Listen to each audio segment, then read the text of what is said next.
നമുക്കിന്ന് ബീവറിനേക്കാൾ ചെറുതും എന്നാൽ സാധാരണ എലിയേക്കാൾ വലുതുമായ ഒരു ജീവിയെപ്പറ്റി നോക്കിയാലോ? നിങ്ങൾക്കെല്ലാവർക്കും അറിയായിരിക്കും, ന്യൂട്രിയ എന്നാണ് അവരുടെ പേര്. ഇതുപോലെ കേരളത്തിൽ ഉള്ളതും ഇല്ലാത്തതുമായ ലോകമെമ്പാടും കാണപ്പെടുന്ന ജീവികളെ അറിയാൻ വേണ്ടി ഇപ്പം തന്നെ ചാനൽ സബ്സ്ക്രൈബ് ചെയ്യുക. അതുപോലെ വീഡിയോ ഇഷ്ടമായ ലൈക്കും കൂടെ ചെയ്യണേ. ന്യൂട്രിയയുടെ ജന്മദേശം ദക്ഷിണ അമേരിക്കയാണ്. എന്നിരുന്നാലും യൂറോപ്പ്, ഏഷ്യ, ഉത്തരാമേരിക്കയിലൊക്കെ ഇവയെ കാണപ്പെടുന്നു. നദികൾ, തടാകങ്ങൾ, ചതുപ്പ് നിലങ്ങളിലൊക്കെയാണ് ഇവയുടെ വാസസ്ഥലം. വെള്ളത്തിൽ വളരെ നന്നായി നീന്തും. ഒരുപാട് സമയം വെള്ളത്തിനടിയിലേക്ക് പോവുകയും ചെയ്യുന്നു.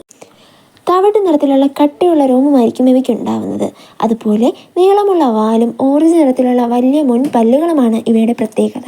ഇവ സസ്യഭോഗികളാണ്. ജലസസ്യങ്ങൾ, വേര്, വിളകൾ തുടങ്ങിയവയൊക്കെ ഇവ ഭക്ഷിക്കും. ഒരു വർഷത്തിൽ ഒന്നിലധികം കുഞ്ഞുങ്ങളെ ഇവ പ്രസവിക്കുന്നു. അതുകൊണ്ട് തന്നെ ഇവയുടെ ജനസംഖ്യ പെട്ടെന്ന് കൂടുകയും ചെയ്യുന്നു. ഇവ വിള നശിപ്പിക്കൽ, ജലവിതരണ സംവിധാനങ്ങളുടെ തകർച്ച എന്നിവയൊക്കെ ഉണ്ടാക്കുന്നു. അതുകൊണ്ട് തന്നെ ഇവ വലിയ പാരിസ്ഥിതിക പ്രശ്നങ്ങൾ സൃഷ്ടിക്കുന്നവരാണ്. അതുകൊണ്ട് തന്നെ ഇവയെ ഇൻവാസീവ് സ്പീഷീസ് എന്നും പറയുന്നു. ഇൻവാസീവ് സ്പീഷീസ് എന്ന് പറഞ്ഞാൽ അനധികൃതമായി വ്യാപിക്കുന്ന ജീവി എന്നാണ്.